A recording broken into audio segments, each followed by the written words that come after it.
He called it speech-mind mapping. Joan and John have used it frequently. In fact, John has passed it on to Walter Schloman and others here at Carrollwood. Tonight, he will walk you through the process in the hope that it may become another tool in your toolbox toward becoming an exceptional speaker. The title of his speech is A Notable Idea. Please put your hands together and help me welcome distinguished Toastmaster John Morse.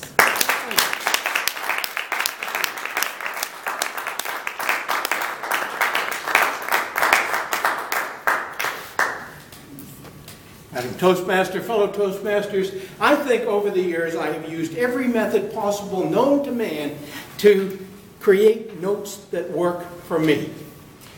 Years ago, we used to speak from behind the podium. We never came out front and spoke. And I used these little tiny note cards. Spread them out, and there are 7 of them. They are pretty much my entire speech. I think you'll attest to the fact that you cannot possibly read them. Only I could read them.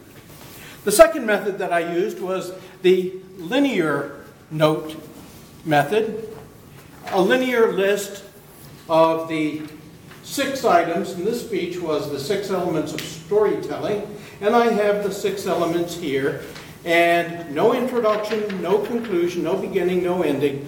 Yet I used this method to deliver this particular speech. And I've delivered it a number of times. The third method, often seen used by Professor Sims, and I've used it as well, is to type out the speech and then use highlights on certain parts of it. He often will spread it out here on this front table and stand back, deliver the speech, and never once look at the notes. He doesn't need to. Those methods have, from time to time, worked okay. From time to time, they haven't. There's another method that I use, which is a tricky visual aid method. This is a speech called A Soldier's Story about Philip Dwyer. And it tells the story of a GI in Iraq saving a toddler, an Iraqi toddler. On the back, I have my notes. I can deliver the speech, look at the notes, and deliver the speech. These methods sometimes work, they sometimes don't. Tonight, though, I want to introduce you to something that we talked a little bit about last week, which is speech mind mapping. Speech mind mapping, you all have a piece of paper in front of you, and I want you to follow along with me. You know that the title of my speech is what? A what?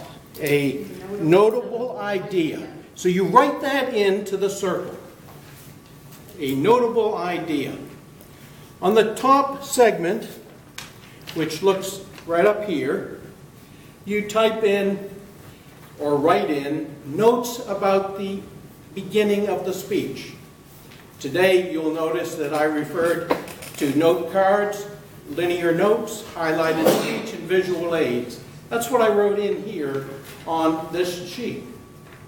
The third item I put in here is called the title.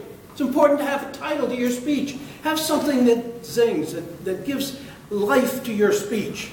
Don't just say, for example, my dog teaches me tricks. Why not say lessons from Bowser or something like that? A little zippy title.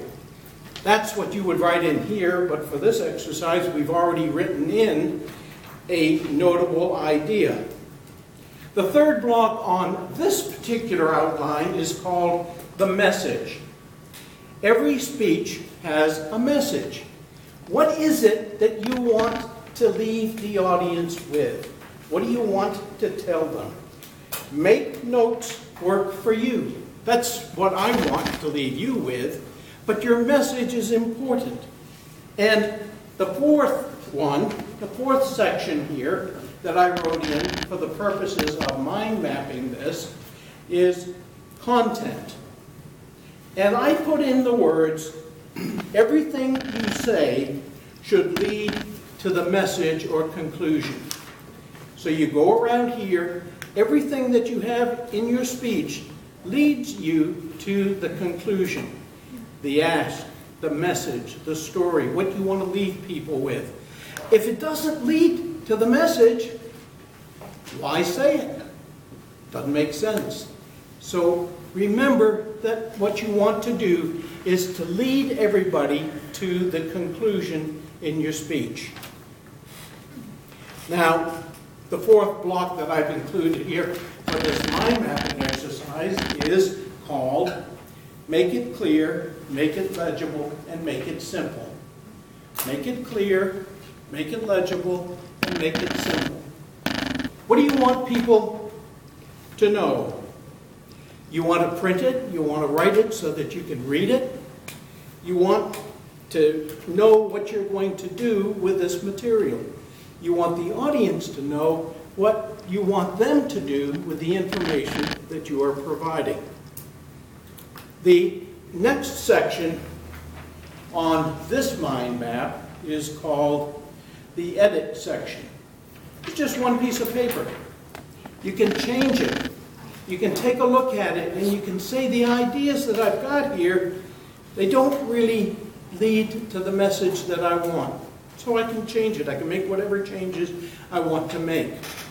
Do the visual aids help you? Does this picture tell the story of a soldier's story? Are the examples clear? That's the edit section of this particular way of taking notes.